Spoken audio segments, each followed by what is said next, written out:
को करूं सप्रेम प्रणाम। अशुभ हरण मंगल करण धनी सुदेव चंद्र जी। श्री प्राणनाथ निज मूलपति श्री मेराग सुनाम। तेज कुंवर श्यामा युगल को पल पल करूं प्रणाम। पिया जी के पल पल करूं प्रणाम। प्रथम लागू दो चरण धनिये न छुड़ायो। लाख तली डाले मेरे जीव के जीवन। इन पाँव तले पड़ी रहूं धनी नजर खोलो बातू। पलना वालू मेरे जीव के जीवन। मेरे जीव के जीवन। धामधनी अक्षर अतीत के परम प्यारे लाडले सुंदर साथी, आपके चरणार बिंद में कोटा हम लोग सब सुंदर साथ मिलकर धामधनी के वचनों का रसपान कर रहे हैं।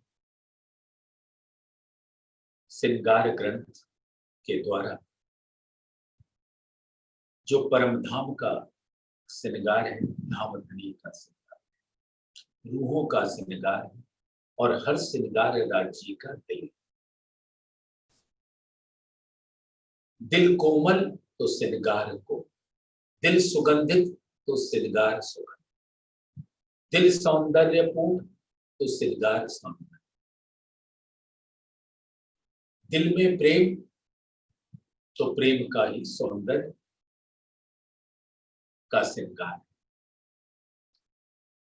और वो दिल अपने अंदर विराजमान निधियों के द्वारा सभी रूहों के दिल में आनंद पहुंचाता और सब रूहों के दिल में जो आनंद पहुंचता है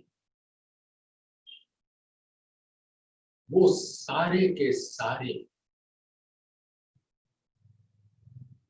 उन आनंद की लहरें हैं जिसका मूल स्रोत राज्य का दिल है, जो प्रकट रूप में श्यामा जी कहलाती है। इसीलिए श्यामा जी को धामधनी का आनंद अंग कहते हैं और रूहें श्यामा जी के मूल अंग हैं, इसलिए रूहें भी वो आनंद का ही स्वरूप है। श्यामा जी हर आनंद स्वरूप का मूल है और श्यामा जी धामधनी का दिल है। तो दिल से ही इश्क है और इश्क का रस इतना मीठा है जो आनंद देता है।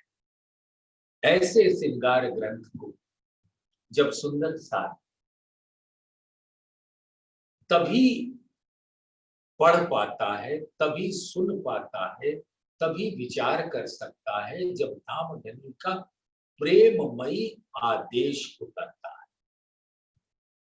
प्रेममयी आदेश यानी मेहर। मेहर धामधनी के मेहर की नजर के बिना तो सुंदर साथ श्रृंगार ग्रंथ पढ़ेगा भी नहीं। सिर्फ पाठ करके ऐसे पन्ने तो पलट ले, लेकिन दिल के अंदर कुछ नहीं प्रवेश करेगा। हाँ, जब धामधनी अपनी कबाए में लेकर अपनी मेहर की नजर से सुंदर साथ को सींचते हैं तो उनके दिल में ऐसा रंग और उमंग उत्पन्न होता है कि अब वो श्रृंगार ग्रंथ के एक एक चौपाई के एक एक चरण के एक एक हर्फ को राज्य का स्वरूप मानते हैं। इन वचनों में धामधनी का सौंदर्य से परिपूर्ण स्वरूप है। तो इस श्रृंगार ग्रंथ का ये 21वें प्रकरण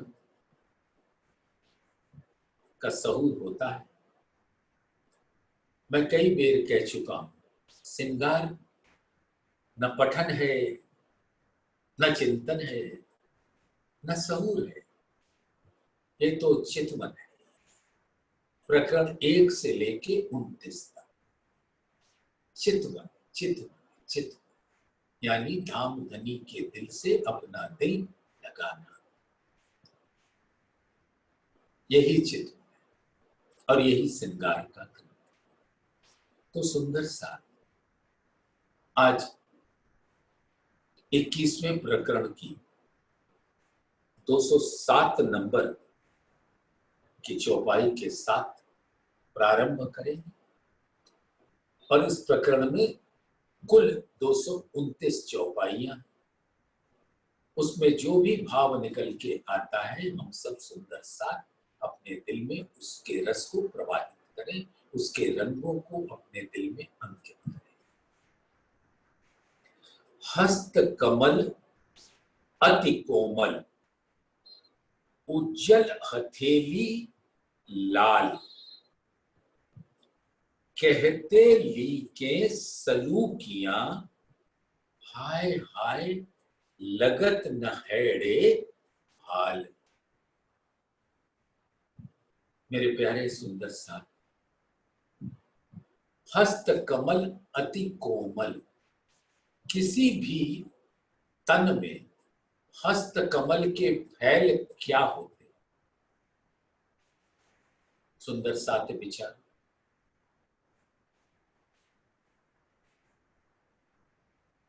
जैसे इस माया के तन में 5 कर्मेंद्रियां होती, हाथ, पैर, जिह्वा आदि, मैं नाम नहीं लूंगा, समझ लीजिए। तो हाथ कुछ कार्य तो करता है, तो कार्य करने को वाणी में फैल कहते हैं। तो हाथ की हथेलियां करती क्या है?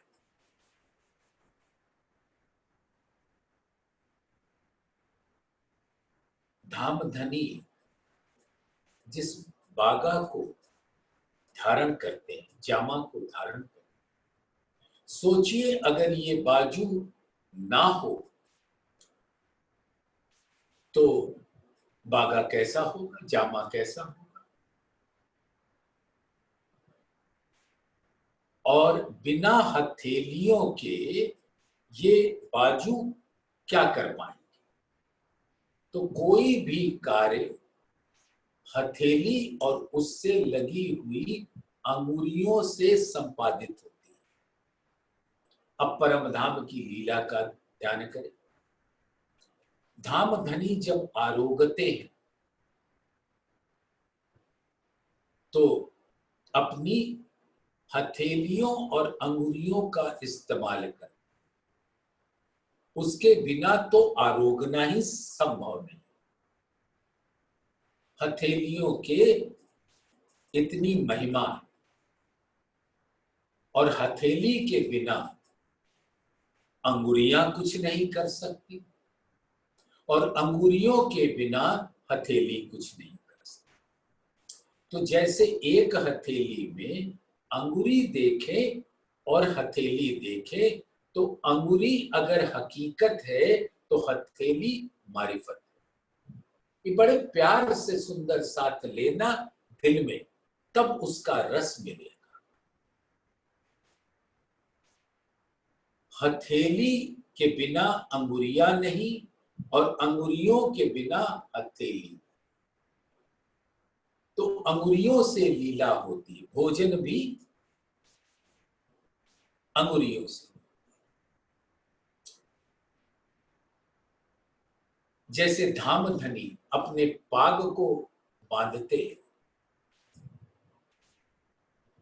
सिर पाग बांधी चतुराई सो, हके पेच हाथ में ले, भाव दिल में ले के क्यों कहूं सुख विद ए। तो उस पाग की पेच को, लपेटों को अपनी नरम नरम अंगुलियों में लेकर ही पाग की शोभा उनके सिर पर आती। तो अगर अंगुलियां नहीं है तो वो पाग को लपेटेंगे कैसे? तो पाग जो सिर की शोभा है वो संपूर्ण कैसे होगी अगर अंगुली नहीं? और अंगुली नहीं है तो हथेली नहीं। हथेली और अंगुली दोनों एक दूसरे के पूरक। हथेली है तो अंगुली होगी और अंगुली नहीं तो हथेली भी। तो हथेली अंगुलियों का मार्फत और लीला करने के लिए ये अंगुलियां। हथेली स्वयं में कोई लीला नहीं करती, अंगुलियां करती। आरोगना भी है तो अंगुलियों से, हथेली से नहीं खाया जाता। जल भी लेते हैं तो अंगुलियों से पकड़ते हैं। अब तीजी भौम पर आरोगा में या प्रथम भौम में आरोगा है, या वन में विहार के समय आरोगे, या 10वीं भौम आकाशी चांदनी में बैठकर पूनम की चांदनी के दिन आरोगे, या शुक्ल पक्ष में वनों के अंदर आरोगे। जहां भी आरोगेंगे वहां अंगुलियों का इस्तेमाल होगा, यानी हथेली का इस्तेमाल। हथेली स्वयं कोई फैल नहीं करने वाली अंगुलियां। अब इसकी अंगुलियों की और हथेली की महिमा देखो, सुंदर सा, कि धामधनी रंग पर वाली मंदिर में जब हम सब रूहों के मंदिरों में पधारते हैं तो वहां जो 15 घंटे की लीला परमधाम के अंदर होती है, 9 घंटे में वो लीला को दोहराया जाता।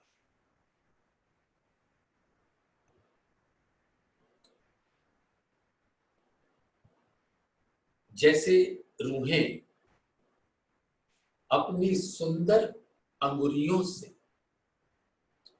धामधनी का श्रृंगार करती, वो श्रृंगार न बाजू से होगा, न हथेली से होगा, अंगुलियों से।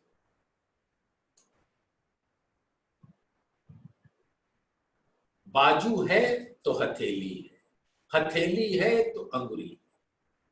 ये सारी शोभा एक दूसरे से जुड़ी है, जो राज्य के अंग है, आत्मा है और वहदत का स्वरूप है। ये सब बातों को सुंदर 7 वचनों में कहना बहुत ही कठिन होता है।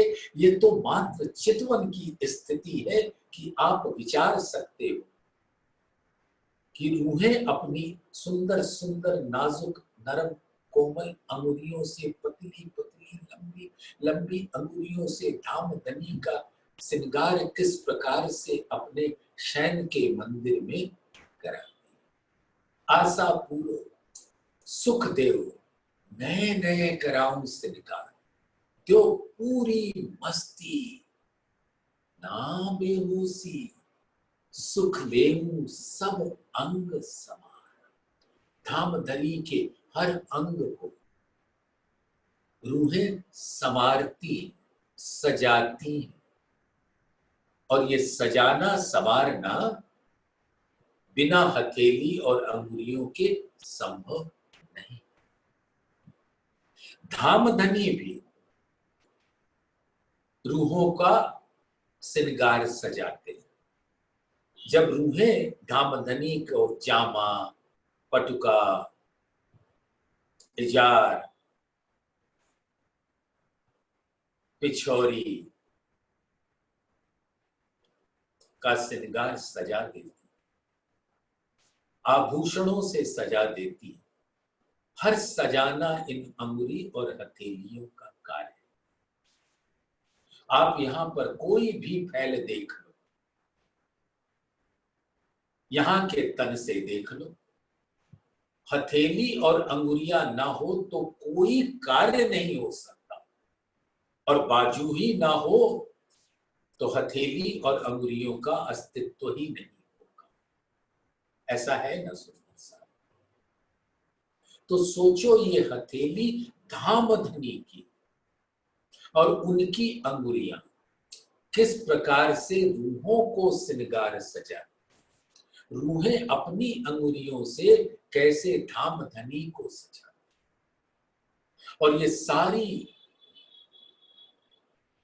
क्रिया होने के पश्चात जब धामधनी अपनी नरम नरम अंगुली और हथेली को रूहों के गालों पर स्पर्श का सुख देते, तो ये कौन सी चर्चा और सहूर बता सकता है कि धामधनी की हथेलियां जब कोमल कोमल गौर उज्जवल गहरी लालक लिए हुए रूह के गालों पर पड़ती है तो रूह किस एक्सटेसी में पहुंच जाती है, उसका बयान शब्दों में नहीं किया जा सकता। धामधनी ने सजाया, रूहों ने धामधनी को सजाया, और दोनों ने एक दूसरे के नैनों से मूक प्रेम का आदान प्रदान किया, और धामधनी ने अपनी हस्त कमल को, हथेली को रूहों के गालों पर रखा।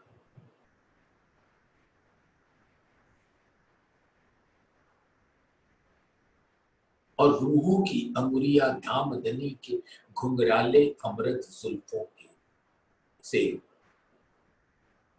क्रीड़ा कर रही। ऐसी सुंदर हथेली और अंगुली,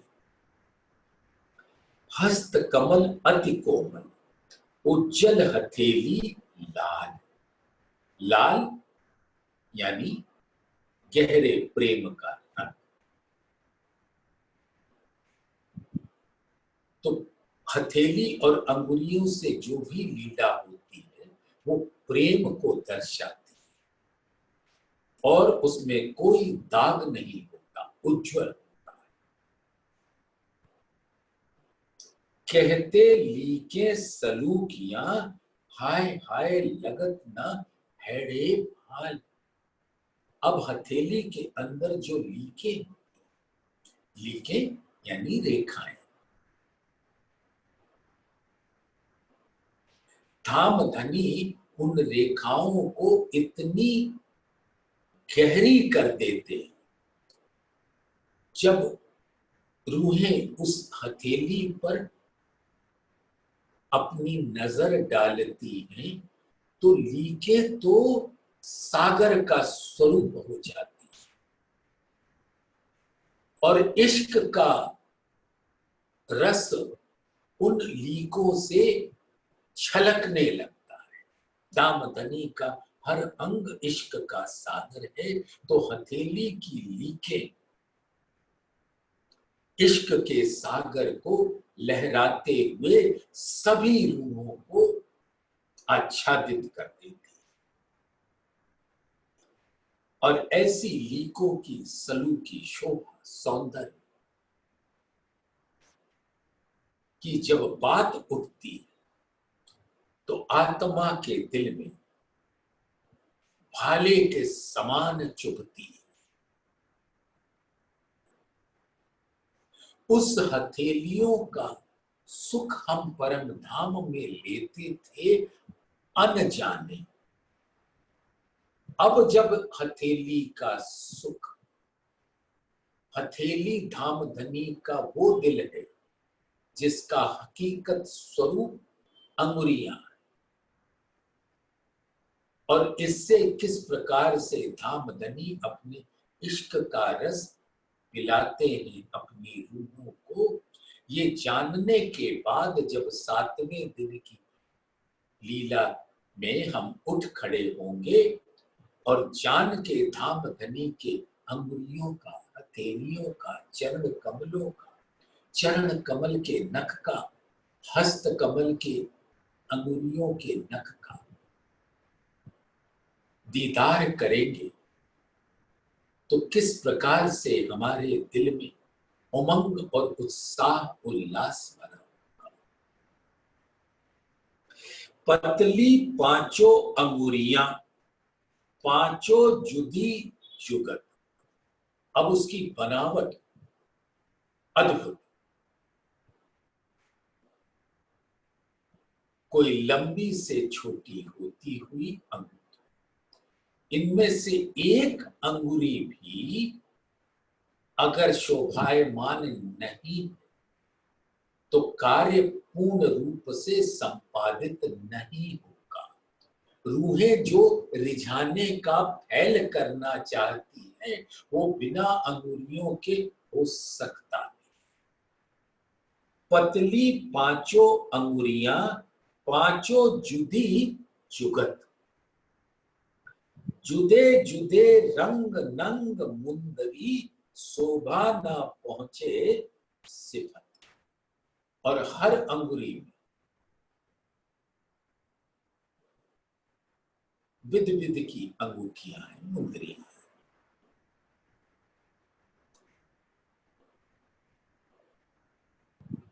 हीरा, मोती, नीलवी, लसनिया, गोमादिक, पुखराज, नीलवी,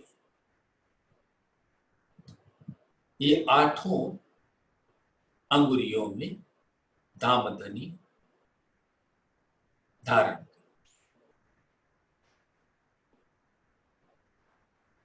और हर नग धामधनी के दिल का आत्मस्वरूप है, जिससे नूर जब हक चलवन करे सब अंग।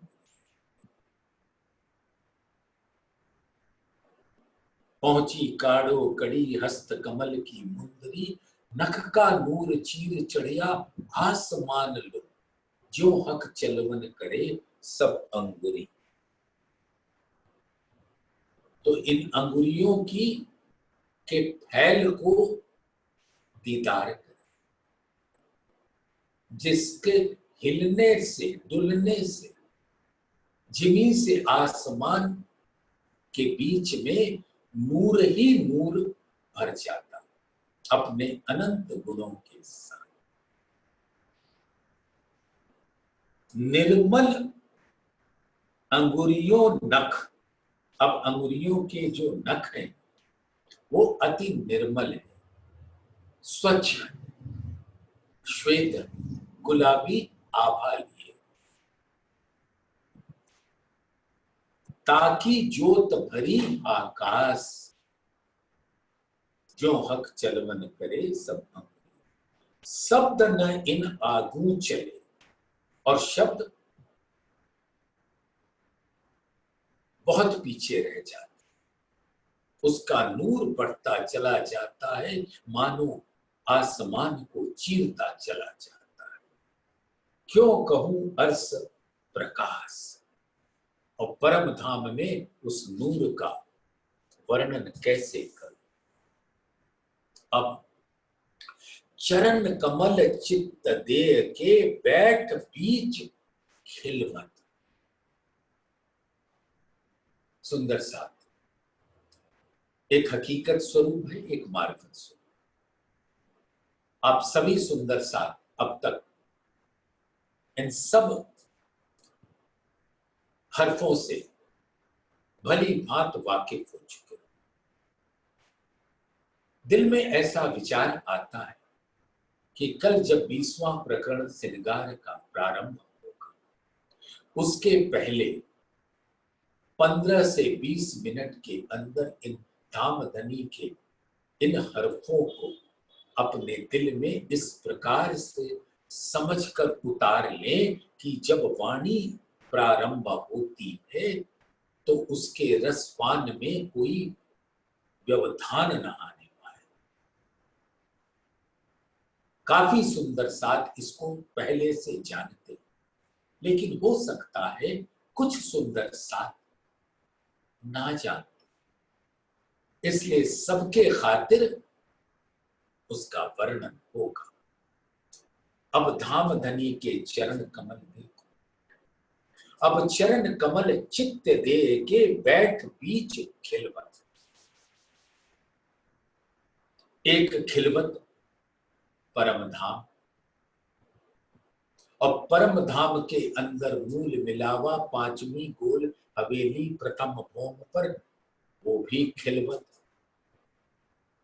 खिलवत खाना मूल मिलावा, जहां सभी रूहें जुगल स्वरूप के संग बैठी, और असल खिलवत असल मूल मिलावा धामधनी का दिल। अब विचार, हमारा असल मूल मिलावा है धामधनी का दिल, और वो है खिलवत, असल खिलवत, मार्फत की खिलवत। और परम धाम और मूल मिलावा हकीकत की खिलवत।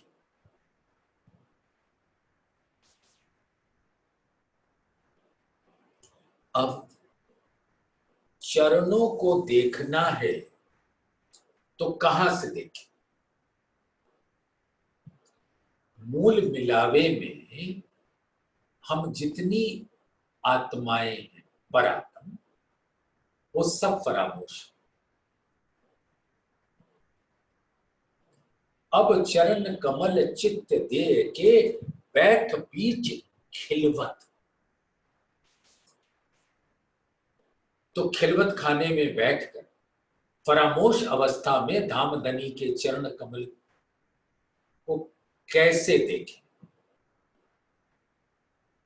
तो ये देखने का कार्य कौन कर सकता है? आत्मा, जो पर आत्म का प्रतिबिंबित स्वरूप है, जिसको हुक्म लेकर इस ब्रह्मांड में हुक्म की लीला करना है। और धामधनी का आवेश स्वरूप का दिल खिलवत। इंद्र खिलवत में ही धामधनी बैठते हैं, यानी खिलवत ही धामधनी का अर्श है। और इंद्रावती जी के दिल को अर्श किया तो इंद्रावती का दिल खिलवत हुआ। जो अंग सौंपे इंद्रावती, अब उस आवेश स्वरूप के दिल के अंदर हक भी है, आदि भी है, अर्श भी है, मोमिन भी है। तो जब हम अपने आत्मा धामधनी के आवेश स्वरूप पर फिदा कर देते हैं, समर्पण कर देते हैं, तब धामधनी अपनी मेहर भरी नजर से आत्माओं के दिल के नैन की नजर को मूल मिलावे में धामधनी के चरण कमलों को का दीदार देते। हक इलम से होता है अर्स बका दीदार।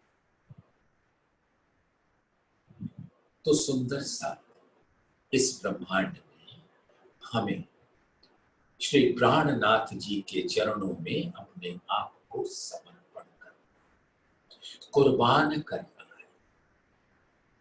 अपनी मैं को तज कर धामधनी की मैं को निहार।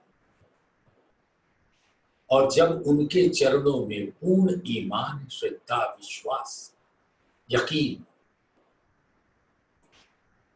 के साथ जब हम अपनी सुरता का समर्पण करते, तब धामधनी की मेहर भरी नजर अनंत न्यामतों के साथ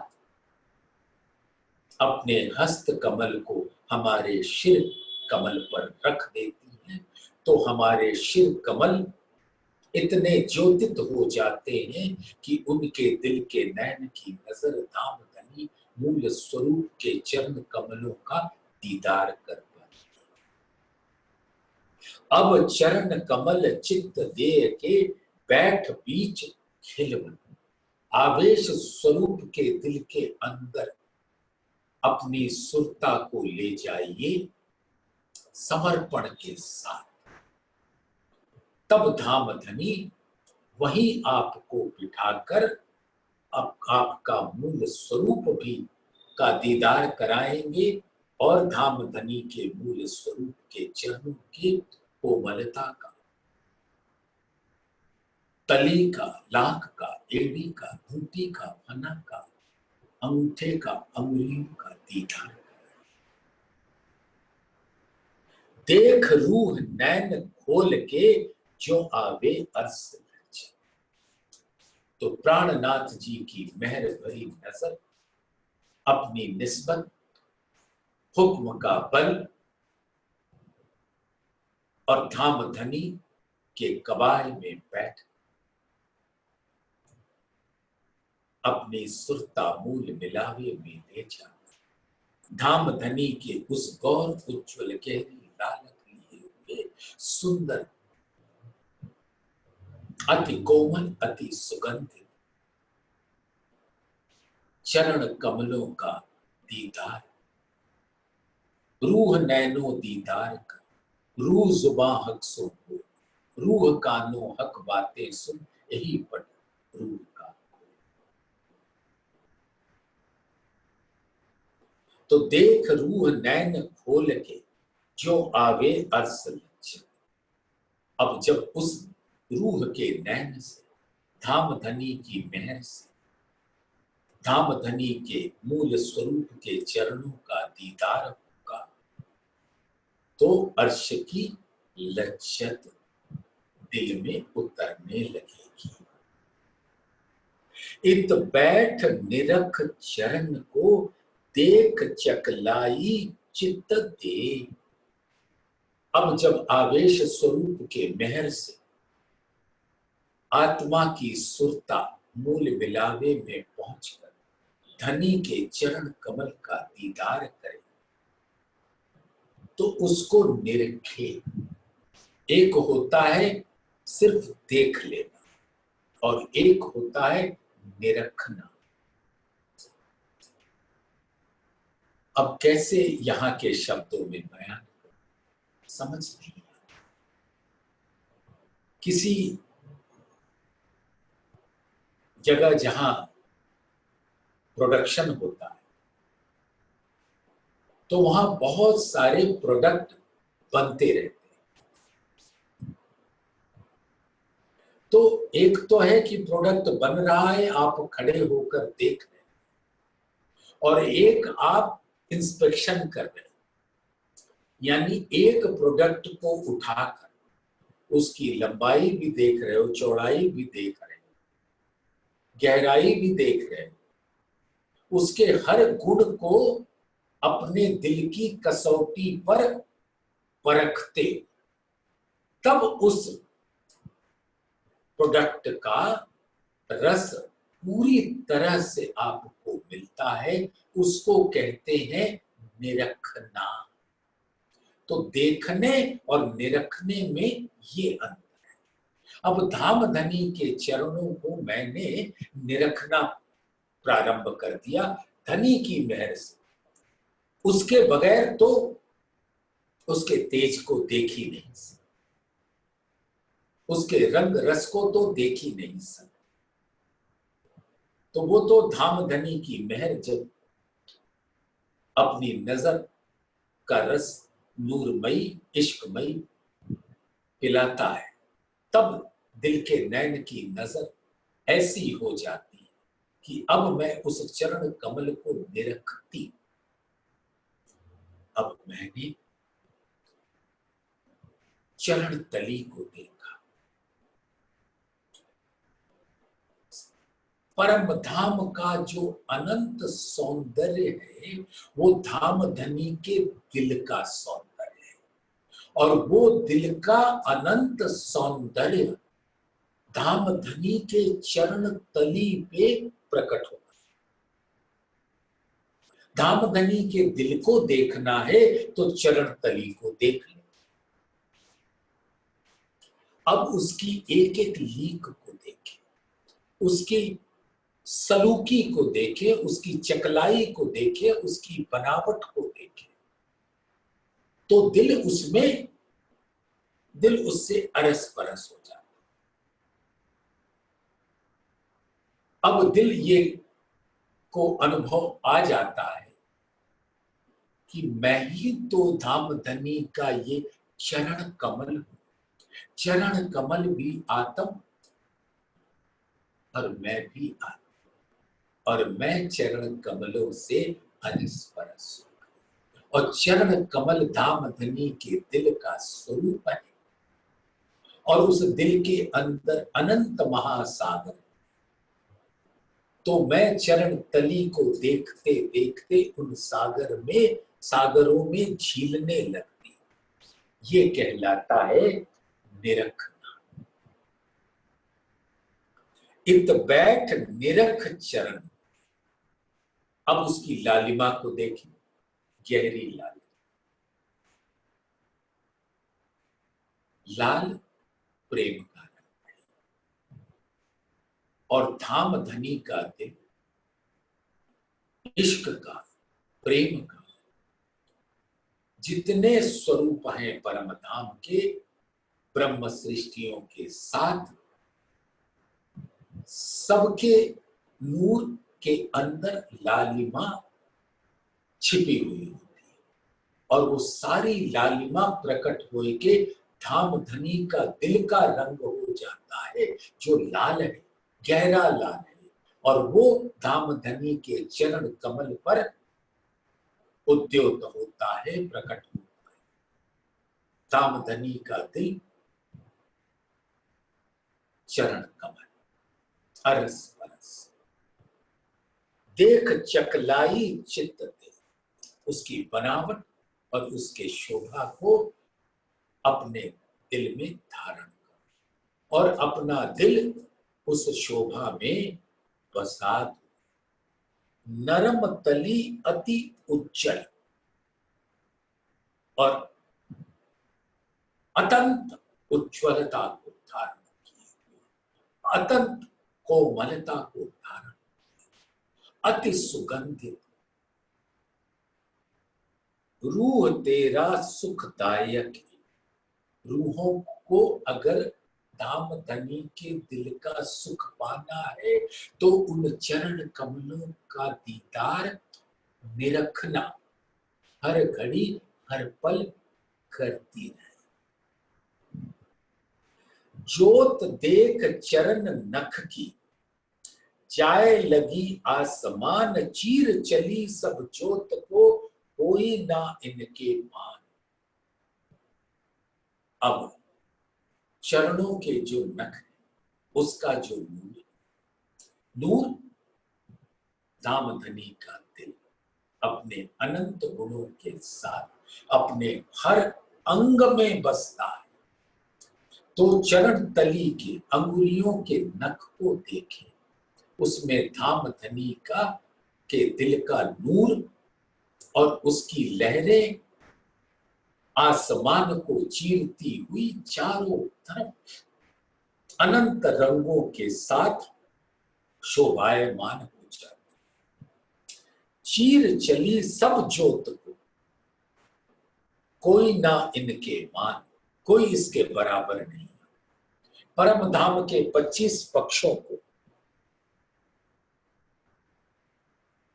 सबके नूर आसमान में जाते, लेकिन धाम धनी के चरणों के नख का नूर सबको चीर कर आसमान को जाता।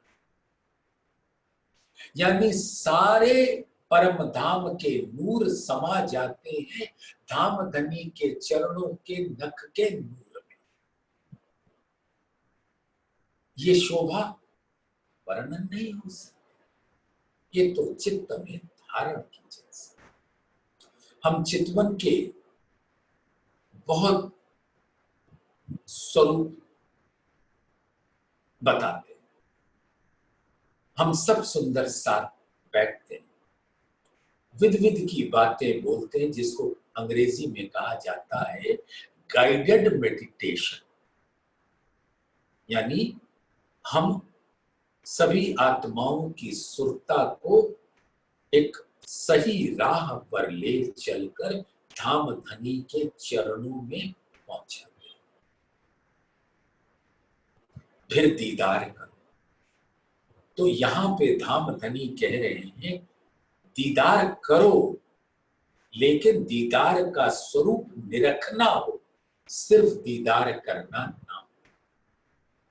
निरखोगे तो उससे अरस परस हो, दीदार करोगे तो उससे अलग होगे। अलग होए के जैसे थर्ड पर्सन, अलग होए के दीदार करना और उसका अंग होए के निरखना, दोनों अपना अपना रस धारण। चीर चली सब जोत को कोई न इनके मान। तो जितने नूरी जोत है, तेज, उन सबको चीर के धाम धनी के चरणों के नख का नूर आसमान को जाता है और सभी नूर, सभी ज्योति उस चरणों के नख से अरस परस हुए के एक ज्योत का समूह प्रकट होता है आसमान में, और उसकी लीला आसमान में देखी जा सकती। तेज कोई ना सह सके बिना अर्स रूह मोह, ऐसे ज्योति की आभा, इसकी कांति को, इसकी जिमी से अंबर तक के बीच में छटा को देखने का अधिकार मात्र ऐसे ही नूरी ब्रह्म सृष्टियों को है, जो नूर का ही, दामदनी के दिल का ही अंग है। तेज उड़े पर्दा अंधेर, और जब चितवन के द्वारा ऐसे नूरी स्वरूप को आत्मा अपने दिल में धारण करती है, तो हर अज्ञान का अंधकार हट जाता है। वो अपने शरीर से, जीव से, संसार से परे होकर उस नूर में के रस में, उसके रंग में छीलती है, डूब जाती है। इस सहे बका अर्श का, ये सिर्फ अखंड आत्माओं के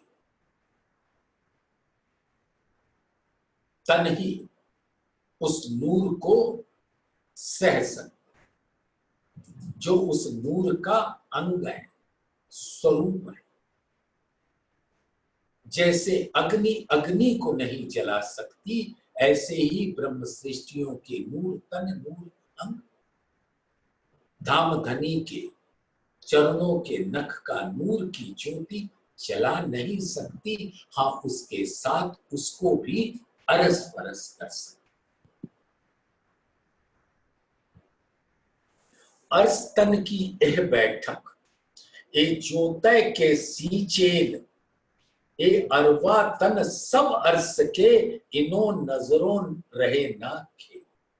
अब जब चितवन के द्वारा धाम आत्माएं अपने मूल तन का दीदार कर लेती हैं, धाम धनी के अंगों का दीदार करने के पश्चात, तो इनके नजरों में, इनके दिल के नैनों के सामने ये संसार नहीं होता।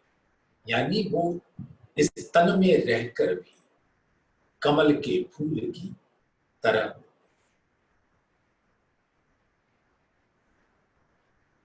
इससे, इसमें रहकर भी इससे अलग रहते।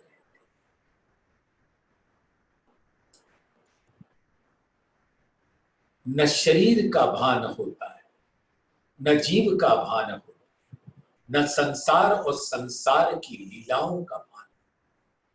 उसकी सुरता तो धाम धनी के चरणों में लगी रहती। उसके नूर को अपने दिल में रखे रहती है। इनो नजरों रहे ना खेल, खेल की कोई भी विधा अब उनको छू नहीं जाती। लगी वाली कछु और न देखे, पिंड ब्रह्मांड वाको हैरी नारी। वो खेले प्रेमे पार पियासो, देखन को तन सागर माही। इस माया के संसार में तन रहता है, लेकिन वो तन से न्यारे रहता। दुनिया को ये तन दिखता है और आत्म के का दिल धाम धनी के चरण देखता है, उसको निरखता है। पाऊं देख देख भूखन, कई विध शोभा करत। सो नए नए रूप अनेक रंगों, खिन खिन में कई फिरत। और धाम धनी के चरणों में झांझरी घुंगड़ी घुंगरी कांबी गण, उसके अंदर उसकी चकलाई बनावट, उसकी शोभा, उसके अंदर अनंत नग, सब मैं ही तो हूं। मैं ही तो आत्मरूप हुए के इन चारों जोड़े चरण, चारों जोड़े आभूषण में मैं ही तो। धामधनी के दिल के इच्छा के अनुसार मेरी आत्मा ही तो संगीत का स्वर पिलाती, नृत्य की भूमिका निभाती। पाऊं देख देख भूखन, कई विध शोभा करत। सो नए नए रूप अनेक रंगों, खिन खिन में कई। इसमें इतने नग रूपी आत्माएं जड़ी हैं कि उनका रंग हर घड़ी हर पल बदलता है। घुंगरी के एक नग को देखा तो उसके अंदर अनेक रंग, मैं उन रंगों को ही निहारती रह जाती। चारों जोड़े चरण तो कहूं, जो घड़ी साइत ठहरा। ये चारों जोड़े जो भूखन है चरणों के, वो अगर एक क्षण के लिए भी रुक जाएं, अपने रंगों को ठहरा दें, तब तो उसकी शोभा का बयान कर पाऊं। खिन में करें कोट रोशनी, सो क्यों आवे माहे जो। उसका नूर एक एक क्षण में बदलता है, अनंत रूप धारण कर लेता है, तो बयान नहीं हो सकता, सिर्फ दिल से निरखा जा सकता है। हरी इजार माहे कई रंग, ऊपर जामा दामन सुपेत। कई रंग झाई देख के, अर्श रूहे सुख ले। सुंदर साथ जी, इस प्रकरण में इसका वर्णन कई बार आता है और बेर बेर वर्णन करके दिल को सुख पहुंचता। फेर फेर वर्णन करूं, फेर फेर यही बात, यही अर्श रूहों खाना पीवना, यही वतन विसात। हरे रंग का विचार है जो दधि सागर का रंग है, और दधि सागर धामधनी के दिल के सौंदर्य का सागर। परम धाम का सौंदर्य उस दधि सागर में प्रकट होगा, और वो दधि सागर अपने अनंत सौंदर्य और उसके गुण और नूर और तेज को लेकर जामा का स्वरूप, इजार का स्वरूप हो जाता है, और श्वेत रंग जड़ाव को जामा, जो नूर का सागर। अब नूर सागर और दधि सागर आपस में मिलकर लीला करते, मानो एक दूसरे से लाड़ लड़ा रहे। नूर सागर भी धामधनी का दिल, दधि सागर भी धामधनी का दिल, और दिल की ये लहरें आपस में इठलाती हैं, बल खाती हैं, लड़ती है, लड़ाती है, इतना लाड़ लड़ाती है कि उस लाड़ की शोभा इजार और जामे पे अनंत नूर की किरणों के रूप में प्रकट होती है। सुंदर साथ अपने दिल के नैन की नजर से उसको देखो। कई रंग झाई देख के अर्स रूहें सुख ले। अब ये हरा रंग और श्वेत रंग के अंदर अनंत रंग, हरे रंग के अंदर अनंत रंग। अब हर रंग के साथ, हर रंग के किरणों के साथ, तरंगों के साथ इठलाती हुई, बल खाती हुई, लाड़ लड़ाती हुई ऐसी नूरी शोभा प्रकट करती है, जामे के ऊपर छाई लेती हुई कि हर आत्मा का दिल उस जामे में उस जामे से अरस परस हो जाता है। फुंदन बंद अति शोभित, माहे रंग अनेक छलकत। इस श्वेत हरे के बीच में माहे नरम छावे खलकत। अब ये जो इजार का नेफा है, नेफे में इजार बंद है, उसके अंदर अनंत रंग है और उसके झाबे के अंदर भी जो अति कोमल है उसके अंदर भी अनंत, और सब जामे पे प्रकट होता है। इससे दहरे के बीच माहे नरम झाबे खलक, जामे दामन सेत झलकर ज्योत उठत आकाश। अब ये जामे का जो दामन है, चीन यानी कमर के नीचे घेरदार टखने तक आता, श्वेत रंग का है, जिसके अंदर से इजार का रंग झलकता है, क्योंकि इजार भी कमर से बंधा होता है और कमर के नीचे घेरदार दामन होता है। दामन पर चुन्नटे होती है और हर चुन्नट अनंत रंगों को प्रकट करता है और उसमें इजार का हरा रंग, सौंदर्य का रंग झलकता है। जामे दामन सेत झलकत ज्योत उठत आकाश, और ज्योत चढ़त करती जंग। और ये सारे जैसे इठलाते हुए, लाड़ लड़ाते हुए आसमान तक दौड़ लगाते। पीत पटुके की प्रकाश, पीला पटुका पीले रंग, यानी क्षीर सागर, बहदत्त का सागर, एक दिली का सागर, वो कमर पे इतने सुंदर ढंग से बंधा हुआ है कि उसका रंग जामे पर उठता है और उस पर हरे रंग के इजार की भी छाई पहुंच जाती है। कमर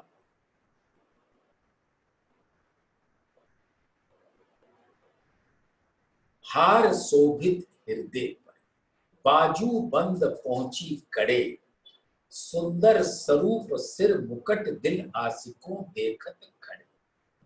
अब धामधनी ने अपने दिल पर उन 6 हारों को धारण किया हुआ है और सुंदर साथ उसको निरखो, सिर्फ देखो मत, निरखो, उससे अरस परस। हीरा मोती नील वील सनी,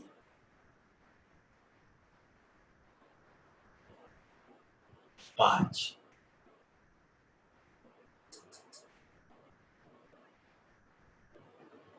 जरा देखो उसके अंदर की दुगदुगी मैं ही तो हूं, हार की लड़ियां भी मैं ही तो हूं। मैं पूर्ण रूप से धामधनी के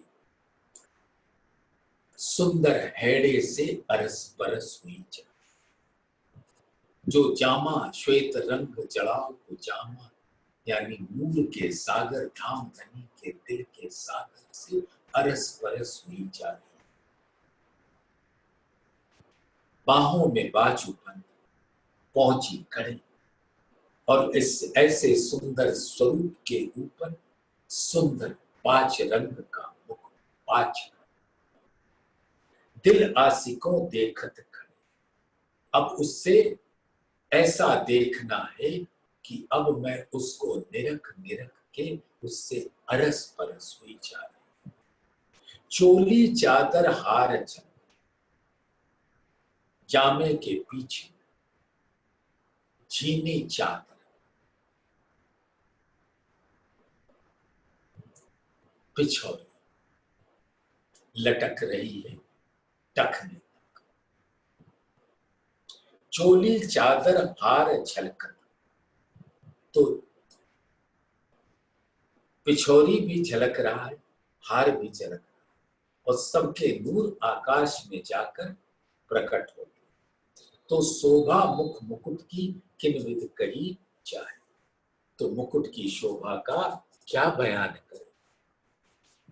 मीठी सूरत किशोर की गौर लाल मुख अधुर, ए आशिक नीके निरखत मुख बानी बोलत मधुर। ऐसे जुगल किशोर की आनंददायक शोभा को और उनके सुंदर गौर उज्ज्वल गहरी लालक लिए हुए मुख को अधुर पर फना होते हुए आशिक उसको निरखती और अपने मुख से मीठी मीठी वचनों को धामधनी को सुनाती। चारों चरण बराबर सुभान और बड़ी रूप,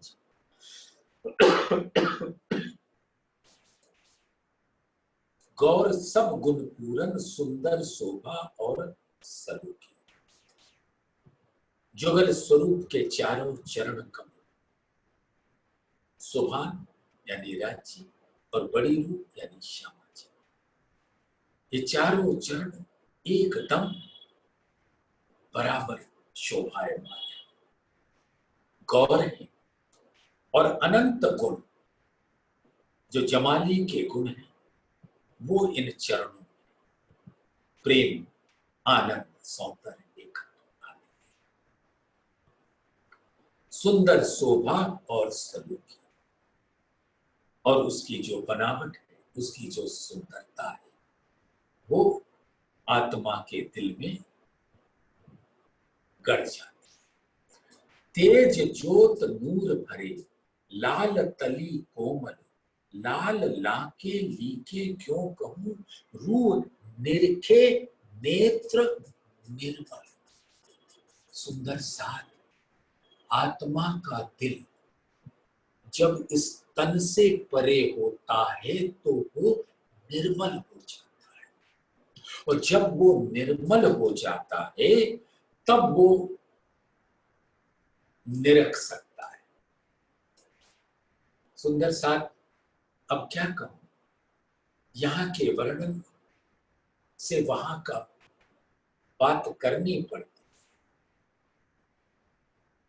जब एक प्रोडक्शन का आदमी होता है, वो कोई प्रोडक्ट बनाता है तो डरता रहता है क्वालिटी इंस्पेक्टर से कि अगर इसने कोई गलती निकाल दी तब क्या होगा। तो क्वालिटी इंस्पेक्टर निरखने का काम, यानी उसके जब नेत्र पूरी तरह से निर्मल हो जाते हैं आत्मा का, तब वो धामधनी के सुंदर गौर उज्ज्वल गहरी लालक लिए हुए चरण तली की लाख की एड़ी की लीकों की फना की घूंटी की टखने की शोभा, अंगुलियों की अंगूठों की शोभा को अपने दिल में अच्छी तरह से निरखते हुए धारण करती, ऐसे जैसे वही चरण कमल का अंग हो गई। चारों तरफों चख लाई फना अद्भुत रूप खैचे, चारों तरफों चख लाई चरण कमल ऊपर नीचे अगल बगल, उसकी सुंदरता अवर्णनीय। और फना जो उसका पंजा है, चरण तली के ऊपर वाला हिस्सा, वो अद्भुत है और रूहों को खींचती है जब रूह उसको निरखती है। एड़ियां अति अचरज इत आसिक तले पसंद। तो चरण तली, तली ला एड़ी फना, तो एड़ी में भी बसती है, लांक में भी बसती है, तली में भी बसती है। चरण तली एक बेली है और बेली से लगे हुए फूल ही तो आत्माएं हैं, वही तो उनकी निस्बत है जो उससे एक क्षण के लिए भी जुदा नहीं हो सकती। चारों चरण अति नाजुक, जो देखूं सोई सरस। जैसे जैसे उसको मैं निरखती हूं, एक से एक उसके अंदर नूरी रंग का प्रकटीकरण होता है और वो सब एक से एक बढ़िया। ए अंग नाही तत्व के, या की जात रूह अस। और अर्श की रूहें ही चरण कमलों से अरस परस होती, नूरी। ए मेहर करे चरण जिन पर, देत हृदय पूर्ण सुन। अब धामधनी के ये चरण कमल जब मेहर भरी नूर और इश्क की रस पिलाती, तब धामधनी का नख से लेके शिख तक का हकीकत का स्वरूप और मार्फत का स्वरूप रूहों के दिल में गढ़ जाता है, अंकित हो जाता है। जुगल किशोर चित्त चुभत सुख सुंदर। और इस प्रकार से परम धाम की अनंत शोभा, जो धाम धनी की शोभा है, वो रूहों के दिल में अंकित हो जाती है। जुगल किशोर अति सुंदर, बैठे दो तखत, चरण तले रूहों मिलावा, बीच बका खिलवा। अब हकीकत स्वरूप जुगल किशोर का जो अति सुंदर है, नूरी है, सुंदर कंचन रंग के सिंहासन पर विराजमान है। मूल मिलावे में प्रथम होम के पांचवी गोल हवेली के चबूतरे, चरण तले रूहों मिला। और सभी हम रूहें धाम धनी के चरणों को निरख रही हैं, उन चरणों के इर्द गिर्द बैठी हैं, बीच बका खिलवत। अब वो खिलवत खाना है जहां हमारा हकीकत का मूल मिला हुआ है और धाम धनी का दिल मार्फत का मूल मिला हुआ है। श्री महामत कहे महबूब की, जेती अर्स सूरत, सो सब बैठी कदमों तले अपनी ए निस्बत। और महामती जी कहते हैं, ऐसी महबूब की शोभा को निरखिए, धाम धनी के चरणों में बैठकर जो आपकी निस्बत का स्वरूप है, उसको प्यार से निरखिए। बोलिए श्री प्राणनाथ प्यारे की जय।